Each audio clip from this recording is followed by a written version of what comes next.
At 11:51 p.m. on New Year's Eve, the champagne flutes were raised. My father, James, tapped his spoon against the crystal, silencing the crowded dining room. He looked the picture of a benevolent patriarch in his tuxedo, surrounded by the luxury catering I had secretly paid for. He smiled at the guests, then turned his cold, blue eyes directly to me. "To new beginnings," he announced, his voice smooth as velvet. "And to shedding dead weight. Olivia, you are a burden to this family. You have until morning to get out." The room went dead silent.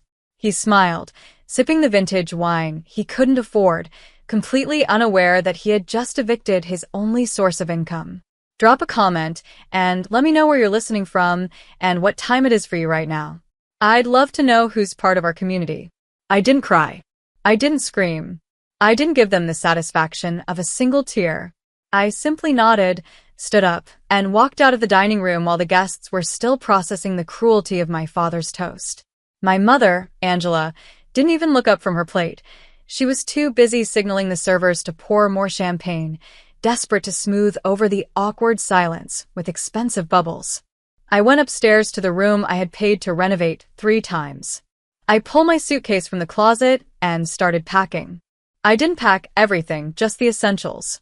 My laptop, my documents, the hard drive containing 5 years of financial records. My movements were efficient, mechanical. I wasn't a daughter leaving home. I was a logistics manager closing down a failed warehouse. My bedroom door creaked open. It was Sydney, my 17-year-old sister. Her face was pale, her eyes wide with terror. She looked like she was waiting for the shouting match that never came. "Olivia," she whispered, closing the door behind her. "What are you doing? Where are you going to go?" "I'm leaving, Sid," I said, zipping up the suitcase. Just like he asked. "But who's going to pay for everything?" she asked, her voice trembling. She knew. She was the only one who truly knew the architecture of our family's survival. She had seen the bank alerts on my phone. She knew who really signed the checks. "Not me," I said. I walked over and hugged her tight. She felt fragile, shaking against me. "You keep your head down. Finish your semester. I'll come back for you. I promise." I walked out of the front door past the valets parking the cars I leased. I called an Uber and had it take me to the downtown Hyatt. I didn't look back at the house. I didn't feel a pang of nostalgia. I felt the cold, hard clarity of a contract being terminated for cause. I checked into the room at 11:45 p.m. The city outside was alive with noise, firecrackers popping in the distance, people cheering for the new year. Inside, it was silent. I sat at the generic wooden desk, opened my laptop, and logged into the master banking portal. The screen illuminated the dark room. There it was, the ledger of my servitude, the mortgage on the colonial house in the suburbs, the lease payments for my father's Range Rover and my mother's Lexus, the platinum membership dues for the country club they visited daily to maintain appearances, the credit card bill for the very dinner they were currently eating. Total monthly output, $5,800. I hover my mouse over the Cancel Autopay button for the mortgage. My finger hesitated. For years, I had wondered why I did it, why I stayed, why I poured my salary into a black hole of gratitude-free consumption. It wasn't love. I realized that now. It was a prison without bars. Psychologists call it learned helplessness, the conditioning that makes a prisoner stay even when the cell door is wide open. I call it the invisible chain. They had trained me since childhood to believe that my only currency was utility, that my only right to exist in their world was purchased with checks. They had convinced me that if I stopped paying, I would simply cease to matter.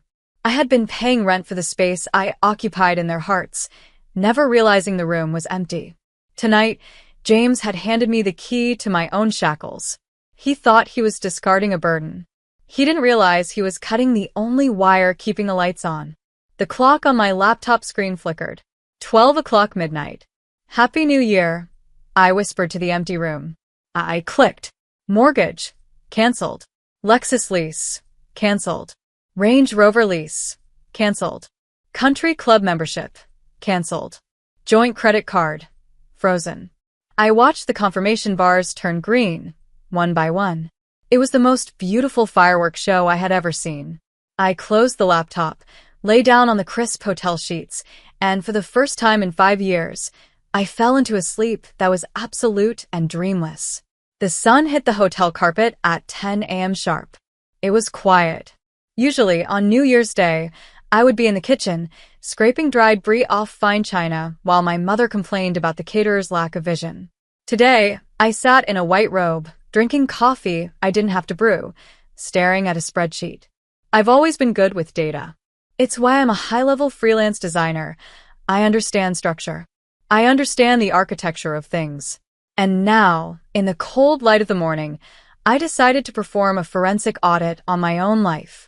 I opened the file labeled Family Support. I had created it 3 years ago, initially just to track expenses for tax purposes. Now, it looked like the autopsy report of a crime. Let's look at the assets. My father, James. He hasn't held a W-2 job since 2018. He calls himself a business consultant, which, as far as I can tell, involves drinking scotch at noon and critiquing other people's success on LinkedIn.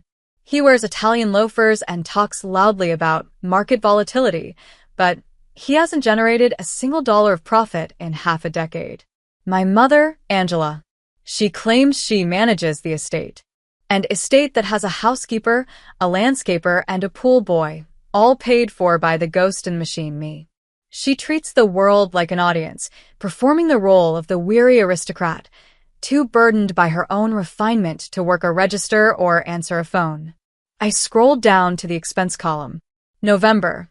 Range Rover lease, $1,200. Auto repair, $3,200. I remembered that repair. Dad had hit a pylon while parking at the club. He told me it was essential maintenance, implying the car would explode if I didn't wire the cash immediately. Meanwhile, I drive a 2016 Honda Civic with a dent in the passenger door that I can't afford to fix because I was too busy paying for his heated leather seats. July, client dinner, $800. That was the night they went to Le Bernardin. They posted photos for weeks. #blessed. #success. I wasn't in the photos. I was in my apartment, eating instant ramen, working a freelance rush job until 3 a.m. just to cover the overdraft fee that dinner triggered. They didn't just take my money, they took my trajectory. Every dollar that went into their image was a dollar stolen from my own life. My down payment for a house? Gone into their country club dues. My master's degree fund? Evaporated into mom's seasonal wardrobe updates. I had convinced myself it was temporary, that they were just having a rough patch, that I was the good daughter, the safety net. But looking at 5 years of data, the trend line was flat. This wasn't a slump. It was a business model, and the product was me. I was the silent investor in a failing startup that refused to pivot. You are a burden. The words echoed in the quiet room. The audacity was breathtaking. I wasn't a burden. I was the load-bearing wall. I was the host organism. They had evicted the only thing standing between them and poverty, and they did it to look powerful in front of their friends. I closed the laptop. The anger that washed over me wasn't hot or messy. It was cold. It was the precise, sterile anger of an auditor finding a massive discrepancy in the books. I rubbed my eyes, trying to summon regret, but there was only clarity. This wasn't a breakdown. It was a balance sheet correction. I picked up the hotel phone and called the front desk. I'd like to extend my stay, I said, my voice steady. Indefinitely. I had plenty of money now. After all, as of midnight last night, I had just given myself a $5,800 a month raise. 2 weeks later, the grace period ended. In the financial world, 2 weeks is the standard buffer before a missed payment triggers a notification. In my family, it was the exact amount of time it took for the delusion to crack. I hadn't heard a word from my parents. No apologies. No, please come home. Just a stubborn, stony silence. They were waiting for me to break. They assumed I was sitting in a friend's spare room, miserable, waiting for permission to return to my post as the family aim. They didn't know I was in a suite overlooking the harbor, eating room service and watching their credit score plummet in real time. Then the notification started. Not from the bank, but from Sydney. They got the letters. Her text read, "Dad is screaming at the mailman." The foreclosure warning. The notice of default on the Range Rover. The polite but firm letter from the country club regarding outstanding dues. I waited for my phone to ring. I expected James to call, raging. I expected Angela to weep into the receiver. But the call never came. Instead, my Aunt Patricia called me. "Olivia," she said, her voice dripping with that specific brand of poisonous concern unique to Southern matriarchs. "I just got off the phone with your mother. I am appalled." "Hello, Aunt Patricia," I said, keeping my voice even. "Appalled by what, exactly?" "That you would steal from them," she hissed. "Angela told me everything. How you emptied their retirement accounts before you left. How you siphoned off their savings to fund some lavish lifestyle in the city while they can barely buy groceries. How could you? After everything they did for you?" I didn't interrupt. I let her spew the venom. It was fascinating in a clinical sort of way. They hadn't admitted they were broke. They hadn't admitted they were being evicted. Instead, they had constructed a narrative where they were the victims of a grand larceny. "Is that what they said?" I asked. "They're heartbroken, Olivia. James is talking to the church elders about it. They're asking for a special collection this Sunday because their wayward daughter robbed them blind." I hung up. I didn't argue. Arguing with a narrative that well-constructed is useless. Instead, I opened my laptop and created a new folder, defamation. Sydney sent me an audio file 10 minutes later. It was a recording from the kitchen. She planned this. My father's voice was slurred, likely from the scotch he hadn't paid for. "She's been skimming off the top for years. That's how she affords those clothes. That's why she left. She took the nest egg and ran." "What will we tell the neighbors when the cars are taken?" My mother wept. "We tell them the truth," James snapped. "That our daughter is a thief." I listened to the clip 3 times. It wasn't just a lie. It was a psychological defense mechanism. I realized then that I was witnessing a textbook case of the delusion of the empty wallet. Psychologists refer to it as a narcissistic injury, but in my family's case, it was simpler. They had confused having with being. For James and Angela, their entire identity, their being, was constructed exclusively from what they had. The cars, the club, the house, these weren't just things. They were the structural integrity of their personalities. They were hollow shells, kept upright only by the pressure of money. When I cut the cash flow, I didn't just make them poor, I made them non-existent. They couldn't admit they were broke because that would mean admitting they were failures. So, to preserve their egos, they had to invent a villain. They had to believe I stole the money. It was the only way their worldview made sense. If I was a thief, they were still rich victims, martyrs to a cruel child. It allowed them to keep the aristocrat mask on, even as the repo man idled down the street. It was pathetic. It was delusional. And it was dangerous. They weren't just smearing my name to save face. They were soliciting donations based on a felony accusation. I didn't feel the sting of betrayal.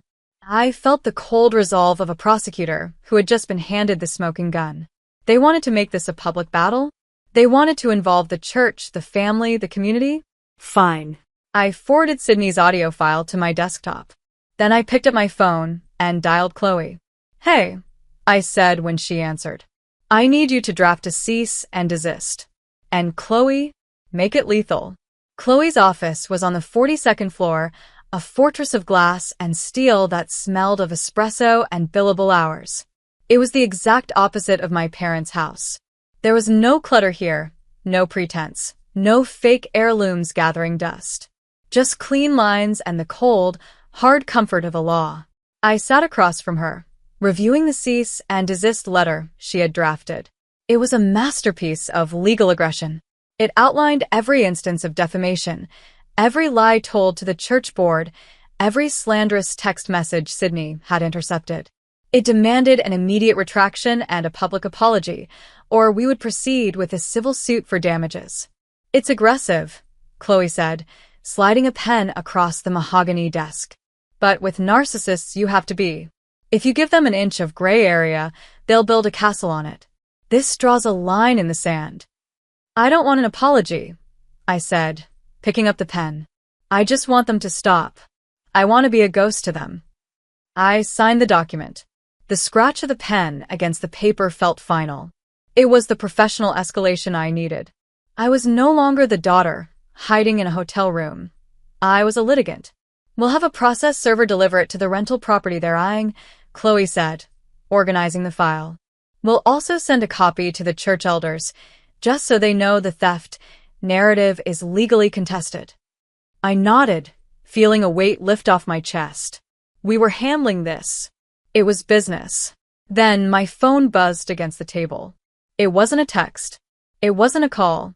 It was a priority notification from the credit monitoring service I had signed up for the night I left. New inquiry detected. American Express Platinum. I frowned. I hadn't applied for a new card. I picked up the phone and tapped the notification. The details populated the screen. The application had been submitted 10 minutes ago. The applicant's name was Olivia Marie Vance. The social security number was mine. The income listed was mine. But the billing address was my parents' house. What is it? Chloe asked, her lawyer instinct sharpening instantly. Someone just applied for a platinum card in my name, I said, my voice flat. With a $50,000 limit. Chloe spun her monitor around and typed furiously. Check the email associated with the application. I scrolled down. It wasn't my email. It was angelavanceevents@gmail.com. My mother. She hadn't just applied. She had forged my digital signature. I stared at the screen, waiting for the hurt to come, waiting for the sting of maternal betrayal. But it didn't come. Instead, I felt a cold, clinical fascination. They were drowning. The lease payments were overdue, the mortgage was in default, and the country club had likely revoked their privileges. In their desperation, they hadn't looked for jobs. They hadn't downsized. They had decided to cannibalize my credit score to keep the lights on for one more month. She's trying to fund the winter gala, I realized aloud. Tickets went on sale today. $500 a plate. She needs a table for 10 to maintain her standing on the committee. She was willing to commit a federal crime to buy a table at a party. Chloe stopped typing. She took her hands off the keyboard and looked at me. The warmth of friendship was gone from her eyes, replaced by the steel of legal counsel. Olivia, listen to me very carefully, she said. This isn't a civil dispute anymore. This isn't family drama. This is identity theft. It is wire fraud. It is a federal crime. I know, I said. You have two choices, Chloe continued, her voice hard. Choice A is you call the company, cancel the application, and tell them it was a mistake. You cover for her. But if you do that, you are accepting liability. You are telling the world that her debts are your debts. You are signing up to be their safety net forever. She leaned forward. Choice B is we report it as fraud. We file a police report right now. We send that report to the credit bureaus. It clears your record instantly. But once we file that report, it's out of your hands. The credit card company will pursue her. The district attorney will pursue her. She will be arrested. The room was silent. The city traffic below was just a hum. I looked at the application on my screen. I looked at the cease and desist letter on the desk. I thought about the 5 years of bills. I thought about the eviction toast. I thought about the smear campaign at the church. They had escalated every single time. When I paid, they demanded more. When I left, they slandered me. Now, they were trying to steal my financial future to buy centerpiece arrangements. If I stopped now, if I showed mercy, they would never stop eating me alive. They would drain me until I was as hollow as they were. I looked at Chloe. File the report, I said. Are you sure? She asked. There is no going back from this. I didn't commit the crime, Chloe. She did. I'm just the witness. I picked up my coffee cup. Call the police. 3 days later, the inevitable explosion occurred. It wasn't a phone call or a text message. It was a physical breach of my perimeter. I was sitting in the lobby of my new apartment building, a sleek high-rise with 24-hour security that I had moved into the day prior. I was going over the final details of the fraud report with Chloe when the commotion started at the front desk. You can't keep me from seeing my daughter. The voice was unmistakable. It was the boom of a man who had never been told no in his life. I looked up to see James pushing past the doorman, his face a mottled red, veins bulging in his neck. Angela was right behind him, looking less like an aristocrat and more like a cornered animal, her hair disheveled, her eyes darting around the lobby. They had found me. Sydney had warned me they might, but seeing them here, invading my sanctuary, triggered a spike of adrenaline. But it wasn't fear. It was the cold, sharp focus of a hunter watching prey walk into a trap. Olivia. James spotted me. He stormed across the marble floor, his footsteps echoing. You ungrateful, vicious little. He stopped 10 feet away, not because he wanted to, but because the building security guard stepped in front of him. Sir, step back, the guard ordered, his hand resting on his belt. She's my daughter. James screamed, pointing a shaking finger at me. And she's trying to destroy us. She cut off our money. She stole our future. She's a thief. People in the lobby, neighbors, delivery drivers, the concierge, stopped to watch. My mother seized the audience. She burst into tears, a performance I had seen 1,000 times. We gave you everything, she wailed, clutching her purse. We raised you. We loved you. And you report your own mother to the police? Over a misunderstanding? How could you be so cruel? I stood up slowly. I smoothed the front of my blazer. I didn't look at the crowd. I looked directly at them. It wasn't a misunderstanding, Angela, I said, my voice calm, carrying clearly across the silent lobby. It was federal wire fraud and identity theft. It was for the family, James roared, to save our reputation, which you have ruined. The leasing company took the Rover this morning, Olivia. They took it right out of the driveway while the neighbors watched. Do you have any idea the humiliation? I imagine it felt a lot like being evicted at your own New Year's Eve party, I said. He lunged forward, but the guard held him back easily. James was weak, a paper tiger made of bluster and bad credit. You're going to fix this, he spat. You're going to call the bank. You're going to call the police and tell them it was a mistake. Or so help me God, I will make sure you never work in this city again. I looked at Chloe, who was sitting beside me. She nodded once and stood up. James Vance, she said, her voice crisp and professional. I represent Olivia. And you need to look behind you. James turned. 2 uniformed police officers were walking through the revolving doors. They weren't rushing. They didn't need to. They had the air of men who had already seen the evidence. Angela stopped crying instantly. The color drained from her face, leaving her looking gray and old. What did you do? She whispered. I gave you a choice, I said, stepping forward until I was just out of reaching distance. For years, I gave you a choice to treat me like a human being. You chose to treat me like an asset. Then, when I left, you chose to become criminals. I pulled a folder from my bag. The officers are here because of the credit card application, Angela. That's a felony. Attempted grand larceny. You're looking at 5 to 10 years. Angela grabbed James's arm, her nails digging into his suit jacket. James, do something. But James was staring at the officers, his bluster evaporating into terror. He wasn't a fighter.